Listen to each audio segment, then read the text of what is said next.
Hey, good morning, friends. Welcome to The Bright Side. I am Pharmacist Ben. Thanks for joining us.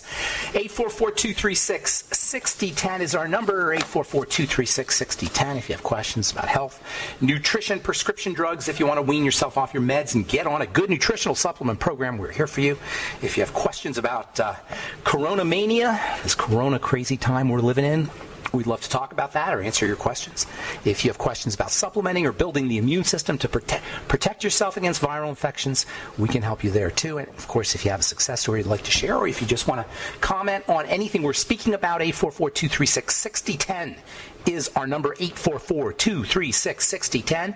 If you want to purchase longevity products, go to brightsideben.com, pharmacistben.com, or criticalhealthnews.com. You can purchase longevity products right off the website. You can also sign up to join the Brightside Ben team for a one-time $30 fee. Be in business for yourself and help spread the word about the power and importance of a good nutritional supplement program. Always relevant, but especially relevant in this day and age. People are definitely becoming hip to supplementation. Longevity checks are up and getting lots of calls and questions and inquiries. If you are interested in having your own business, if you're interested in becoming financially independent, if you're interested in working for yourself, or if you just want to make a little extra money, or if you just want to be part of the longevity family, and it is a family, all of us are dedicated to helping make the world a better place. If that sounds good to you, call 866-735-2470 for more information, or click on the Join the Team link at brightsideben.com, pharmacistben.com, or criticalhealthnews.com. And don't forget to take a look at our truth reviews at truthreviewed.com, truthreviewed.com. We have over 500 five-star reviews on our truth treatment products, and I understand why, because I've been using them for almost 30 years now myself. I've been giving out to my friends, and I have historically filled them on prescription for wound healing, as we've talked about many times on this program. They're all our Truth Skin Health products are available at truthtreatments.com, truthtreatments.com. All right, we've got a guest coming up at the bottom of the hour. Susan Shumsky is a very prolific author. She's written 17 books. She's won multiple prestigious awards, and she's going to talk to us about third eye meditations. Susan Shumsky is a DD. She is a doctor of divinity and dedicated her life to helping people take command of their lives from an energetic standpoint.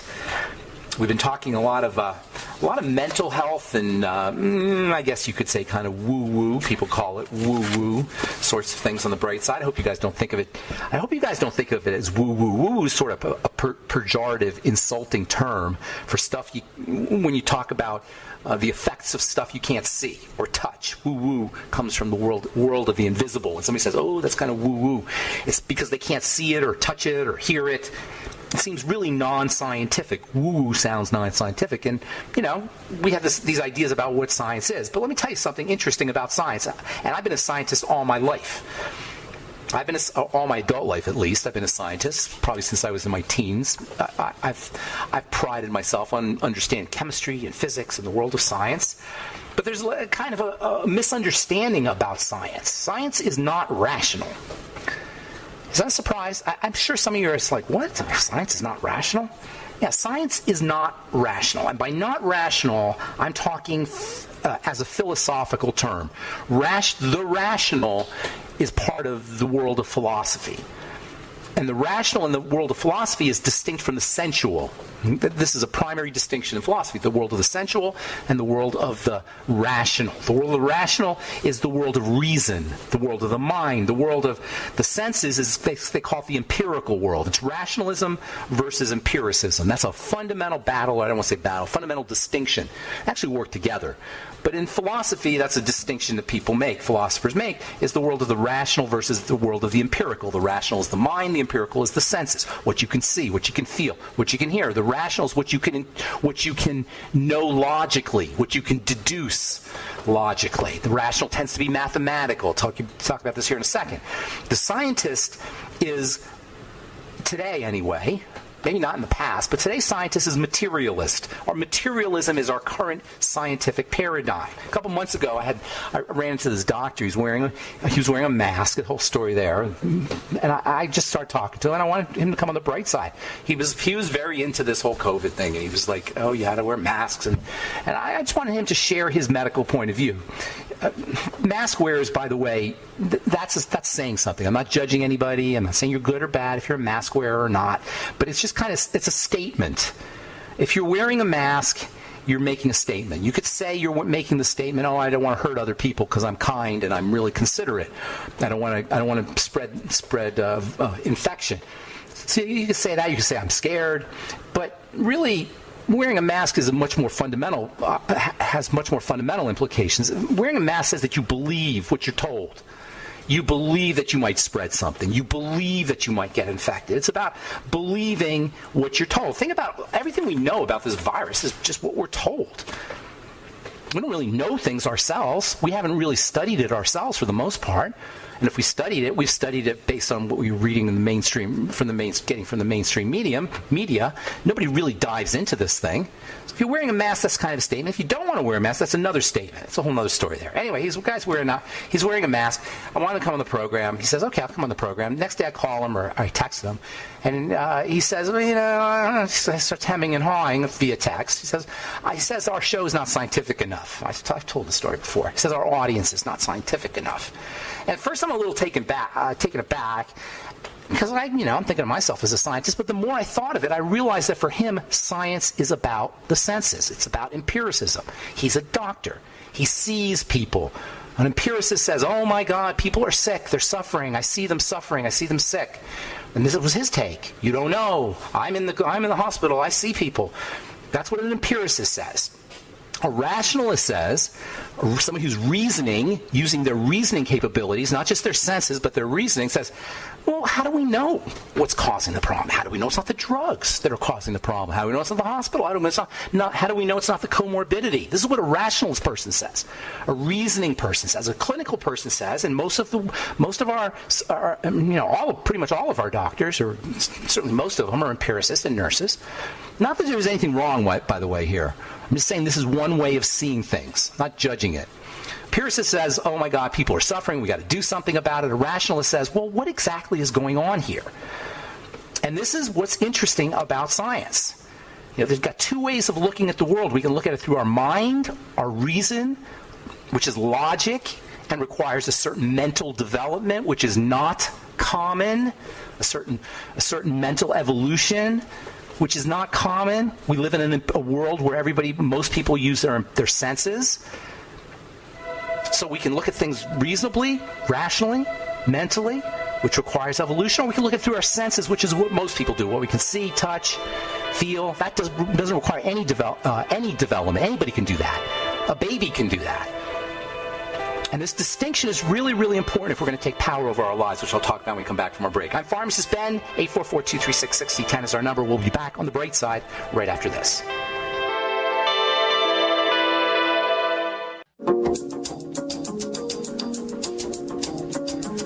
All right, we're back on the bright side. I'm Pharmacist Ben. 844-236-6010 is our number. We got lines open for you. If you want to purchase longevity products, call 866-735-2470, 866-735-2470, or head to brightsideben.com, pharmacistben.com, or criticalhealthnews.com. You can purchase longevity products or sign up to join the Brightside Ben team off the websites. And don't forget to take a look at our Truth Skin Health products at truthtreatments.com and check out our reviews at truthreviewed.com. Got Susan Shumsky coming up at the bottom of the hour. We'll talk about her book, Third Eye Meditations, and then we'll get your calls here in just a moment. Actually, I'm just going to finish this up real quick. This whole distinction. The reason I got into talking about this distinction is I got a text this morning from some gal, and I get these periodically about a condition called melasma, a skin condition called melasma. So we have dark spots. Most of you guys know what I'm talking about, and she wanted to know how to get rid of them. And I've been going, I'm probably at least 4 or 5 times a week, I send a note to somebody about melasma. I talk about melasma, hyperpigmentation. And it's next to acne, it's probably the most important skin problem that people have, or skin complaint. And the thing about melasma is everybody wants to treat it by taking care of the dark spots. But if you really want to do it right, you got to take care of it at the causal level, which is the cortisol and estrogen. And you guys know I'm always talking about causal levels. And as I was typing this response to this gal, I was thinking, this must just sound like gobbledygook to her. She must be thinking, I just want to get rid of my dark spots. And that's when I realized that there's this invisible world that we don't pay attention to, where everything comes from. We're always looking at the material world, where everything has already come out of. It's the end product. It's the byproduct. And if we want to be powerful, we got to look at the root. And this requires rationality and reasoning. And we have, that's in short supply. And that's what this whole COVID thing is about. We're not applying rationality and reasoning as a culture. Present company excluded. If you're listening to this program, you probably like this kind of stuff. But most people don't. Most people want to know how they get rid of their dark spots or how they can get rid of the virus, capital T, capital V. And that's where mask wearing comes in. That's where hiding in the house comes in. And that's where shutting down the country comes in. How ironic is it that we wear masks to protect ourselves from the virus, but the day before the virus, we didn't care about all the crappy particulate matter and toxins and pesticides and fertilizers and all the other crap that's in the air that people are breathing, ozone and everything else? How polluted is our world? How polluted? Do you guys know what pig lagoons are? If you're listening from North Carolina, you know what a pig lagoon is. Pig lagoons are toxic waste dumps made of pig crap. And they're all over the place in certain parts of the country. We live in a toxic, awful, deadly environment. No wonder why we have these kinds of infections and pandemics. But all of a sudden, because we can see this now, we want to wear masks. And we want to hide in the house. Nobody ever talked about let's taking care of cleaning up our air, which ironically is getting cleaned up as we stay in the house. Anyway, this invisible world is where we've got to start, where we want to work. The world of reason. This is what the triangle of disease is about. The triangle of disease comes from the world of reason. It comes from the world of logic. Digestive system gets messed up, that leads to the blood sugar system getting messed up, that leads to the adrenal thyroid complex issues, and then all health challenges arise from that. And then you start to work, you can start to deduce your symptoms. You start off with a theory, and then you deduce causes, I should say. You deduce causes based on the symptoms. It's deductive reasoning, as Sherlock Holmes would say, or, as I like to call it, forensic biology, doing forensics. Start off with a theory, and then you work with and then you put the clues together, and you form a theory of the case, as they say in legal circles. How it all went down, how the crime went down, in whether the crime is high blood pressure or cancer or melasma. All right, I got so much more to say about this. I've got Susan Shumsky coming up at the bottom of the hour, but I think I want to hit the phones. Let's go to Teresa in Idaho. Teresa, good morning, and welcome to the Bright Side. What's up?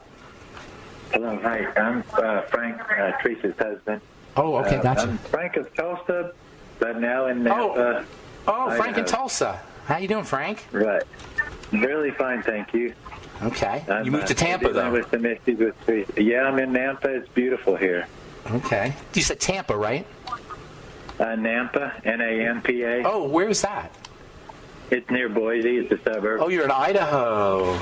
I am definitely a fan of Idaho. It's so gorgeous out here. It's so beautiful. It's so beautiful. How far is it from Boise?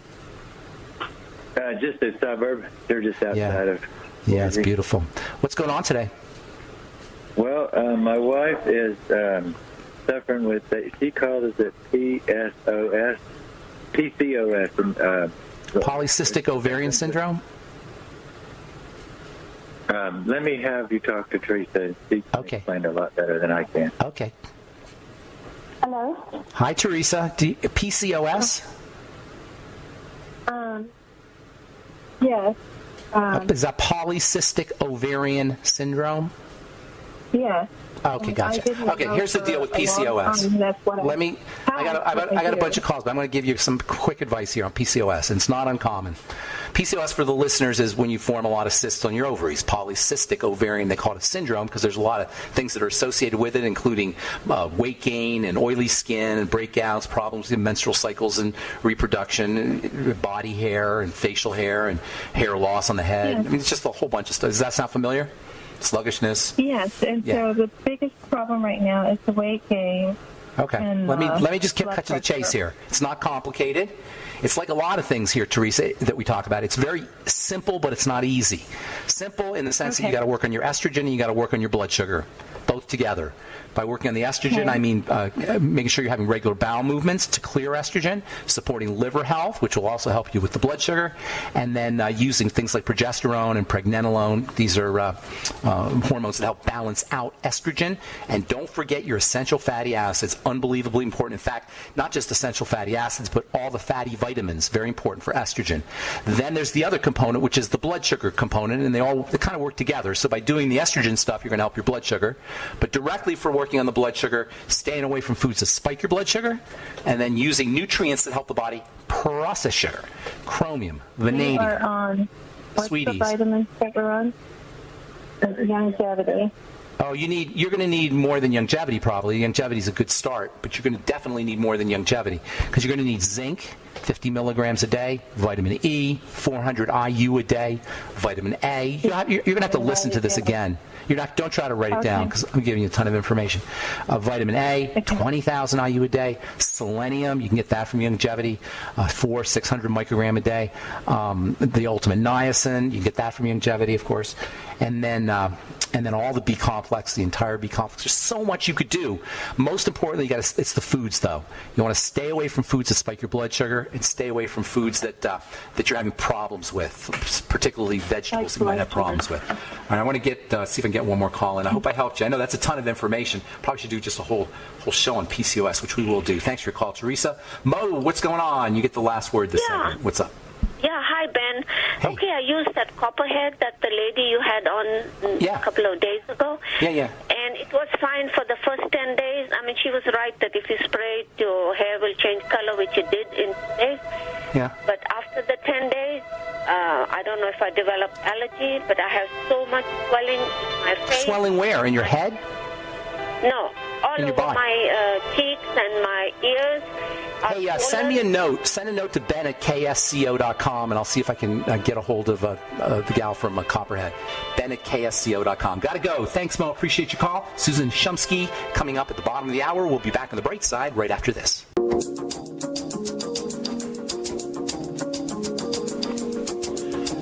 We are back on the bright side talking to Dr. Susan Shumsky, author of the book Third Eye Meditations, Awaken Your Mind, Spirit, and Intuition. So, Doc, you think this is a chronic crisis we're going through? Corona crazy, as I call it? I'm sorry, what do you think what did you say? Do you think Corona mania is a pranic crisis? Oh, a prana. Definitely, it's a pranic crisis. There's a doctor named Zach Bush. Oh yeah, I know Zach I know Zach's work very well. Yeah. He talks about the toxicity aspect. He predicted that Wuhan would be a place that would be a place where a new disease would be born before this outbreak ever took place, and that's because of the pollution. Mm-hmm. The most polluted place on the planet. And Zach blames it on Roundup more than anything else. Yeah. So this toxicity in our air is really the cause of this virus coming and destroying so much of human life on this planet. And it's a very sad thing that this had to happen in order for human beings to realize what they're doing to the environment. I just pray that they do wake up. I pray that we make a difference from this pandemic, that we change our relationship to the environment, which has been a very toxic relationship. Mm-hmm. So how can we use your book and your wisdom, Third Eye Meditations, Awaken Your Mind, Spirit, and Intuition to get us through? Well, the great thing about this book, Third Eye Meditation, is that it's filled with guided meditations, affirmations, prayers, mantras that anyone can use. You don't have to know how to meditate. You don't have to be an expert. You don't have to learn a specific technique or anything. It's what I call the do-nothing program. That means do nothing, nothing, and less than nothing, simply by reading the book. Or by, even better, would be to record some of these meditations on your device and then play them back in your own voice, record them, and play them back and just get comfortable, close your eyes, and start the recording, and then just listen to the meditation. You're automatically going to be taken into a deep meditative state. So the great advantage is you don't know how to meditate. You don't have to know how to meditate. This will just automatically help you to meditate. Is there an element of trance or hypnosis in this?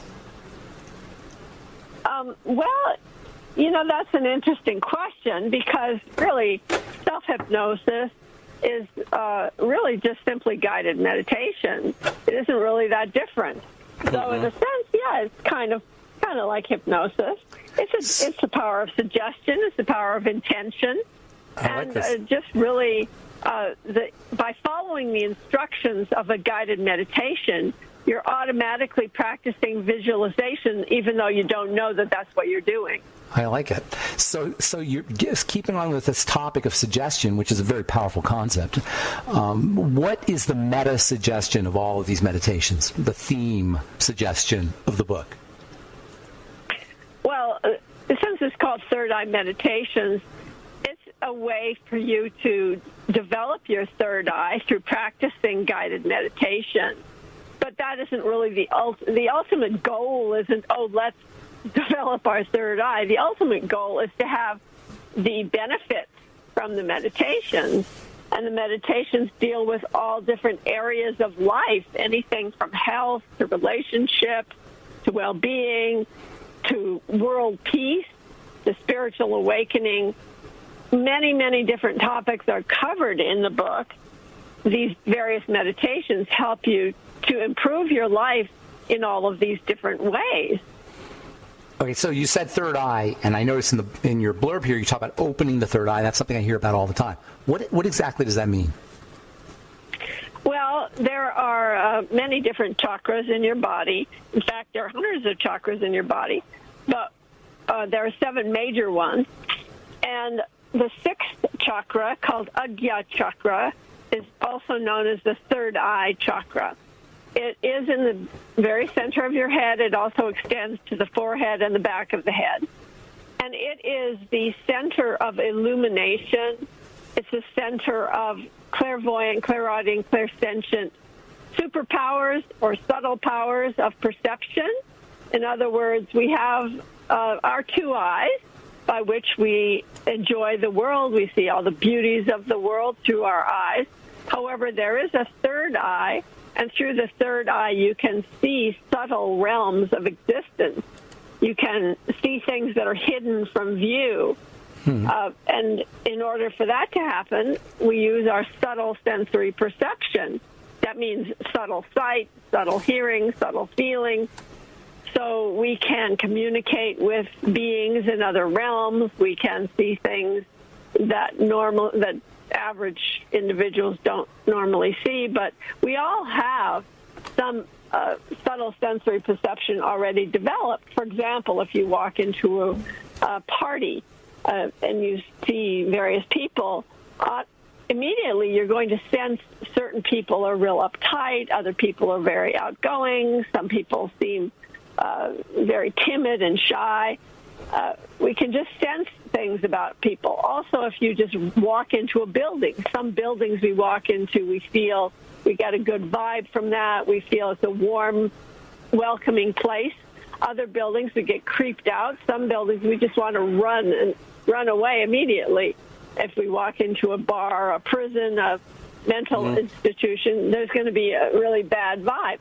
So we are clairsentient. People are just generally clairsentient. We can sense things, but we can develop these abilities. We can get better at them through practice and through asking. Everything that I teach is based upon one thing, and that is ask, and it shall be given unto you.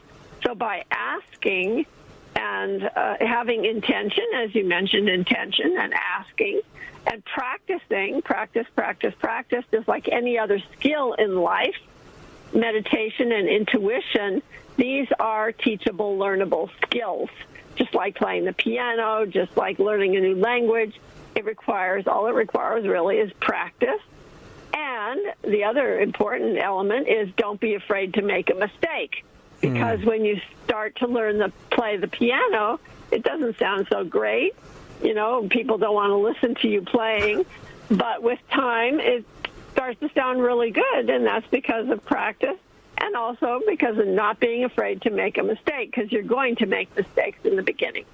So coming from your perspective, a third eye open perspective, I assume, how would you counsel or help somebody who's just freaking out at their wit's end, lost their job, stuck in the house, maybe have somebody who's sick, just don't know what's going on? What would you tell them using this kind of wisdom? Well, yeah, the most important skills that we can learn at this time, during the time of this pandemic, the time of this crisis, are number one, meditation, and number two, intuition.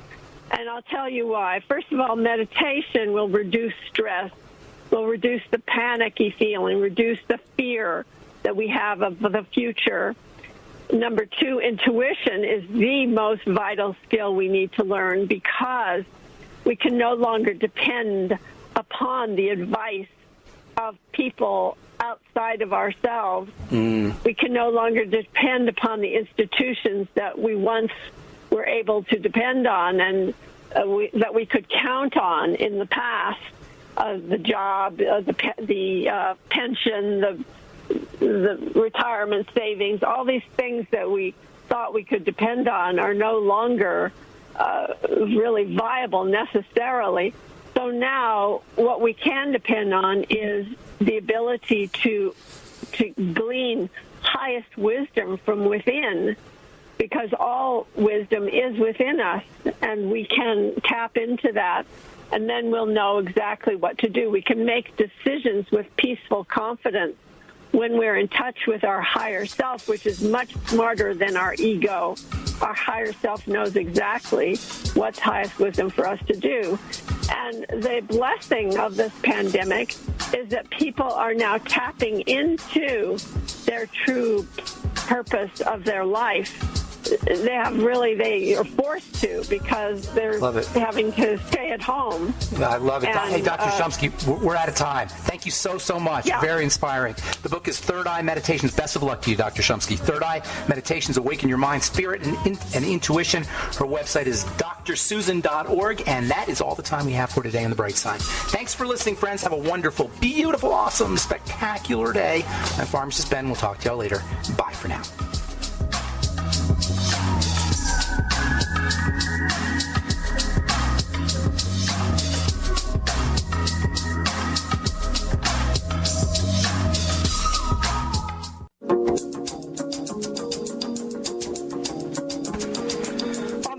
On the bright side, I am Pharmacist Ben, and we're on the air Monday through Friday, 8 to 9 Pacific, 10 to 11 Central, and 24/7 on the archive pages at brightsideben.com and benfuchsarchives.com. Thank you to Peter in the UK for setting that up. That one has a search engine on it. If you miss a program or you want to review a specific topic, benfuchsarchives.com. Also, purchase longevity products at brightsideben.com, pharmacistben.com, my blog, and criticalhealthnews.com. We've got news stories and blog posts and videos and lots of good free health information on all our websites. And then don't forget to take a look at our Truth Skin Health products at truthtreatments.com, all formulated in my compounding pharmacy for wound healing. Wound healing is beauty. Never any preservatives, fragrances, fillers, waxes, emulsifiers, water, oil, nothing your skin doesn't need or doesn't want in any of our Truth Skin Health products. And you can check out our reviews at truthreviewed.com. Over 500 5-star reviews. Truthreviewed.com. Okay, I am looking forward to speaking to our guest. Dr. Susan Shumsky, DD, is a very prolific author. 17 books in English and 34 books published in foreign languages. She's won 31 prestigious book awards, and her latest book is called Third Eye Meditations, Awaken Your Mind, Spirit, and Intuition. Hey, Dr. Shumsky, how's it going? I'm doing great. How are you, Ben? Well, it's very nice to talk to you. I'm looking at your beautiful picture as I speak to you, getting a sense for you and for your calm and patient way by looking at this picture. So as I was telling you before we went to our break, that we talk a lot about meditation on this program. I personally had a meditation practice my whole adult life pretty much. And then we talk about the glands a lot, especially the pineal and the pituitary. We haven't talked a lot lately about the pineal gland and the pituitary, but bringing them all together is somewhat intriguing. So let's talk a little bit about the glands from a I guess, a chakra point of view, and maybe introduce the whole concept of chakras and the glands. And then let's talk a bit about meditation, and then let's talk about third eye meditations. Sound good? Yeah, great. Okay, cool. So the third eye. Now, is the third eye the pituitary, or is it the pineal? Well, traditionally, in India, it is believed that the third eye, which is also known as Agya Chakra, is an energy center in the very center of your head, in the area of the pineal gland. Got it. The pineal gland is a gland. It's not part of the brain. It's the only gland in the middle of your head there. And what do you know about things like calcification or some of the toxic things we do to our bodies that affect the pineal gland? Calcification does come from fluoridation of water and various toxins, things that we ingest from our toxic environment. And the bad news is, yes, as we grow older, the pineal gland does tend to calcify. The good news is, however, that the chakra, which is associated with the pineal gland, is not in your physical body. If you were to dissect a corpse, you would not find a chakra or a nadi or meridian or acupuncture point or any of these things. You would not find them because they're in your subtle body and not in your physical body. So because of that, we still can awaken our third eye. We still can experience clairvoyant, clairaudient, clairsentient abilities through the awakening of our third eye, despite calcification of the pineal gland. So I take it that's true about all the glands as they relate to the chakras. So if you have, say, a pancreatic issue or an adrenal issue, that doesn't necessarily mean that you're going to have a third chakra problem, or you have an ovarian issue. That doesn't necessarily mean you have a second chakra problem. Kind of like that. Is that true? Well, yes, the chakras are very much related to the physical body because they're what's keeping you alive. Prana, or life force energy, flowing through your subtle body is what gives you life. It gives you motion. It gives you heat. It's said in the ancient scriptures called the Upanishads of India that when prana, meaning life force energy, when prana is in the body, that is what is defined as life. And when prana leaves the body, that is what is defined as death. So if you have more prana flowing through your subtle body, then you are healthier and you have more energy, and also you have more magnetic attraction and charisma, and therefore you're more successful because people want to be around you. So prana is the key to life. It's the key to success. It's the key to robust health and well-being.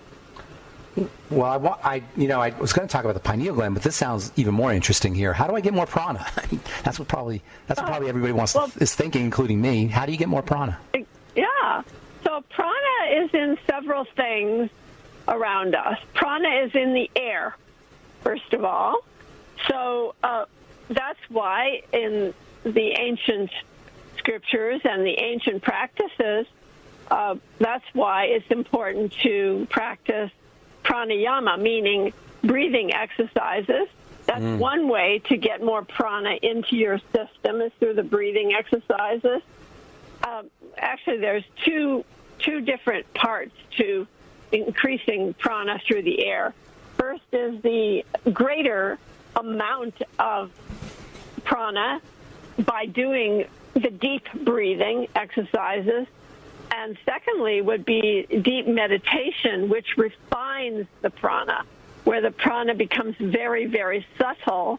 And in very deep meditation, the breath is almost suspended. It's like you're not breathing at all. They call it suspension of breath. It isn't really suspension of breath. It's just that the breath becomes so subtle that it's imperceptible. You don't even notice that the breath is going in or out because it's imperceptible.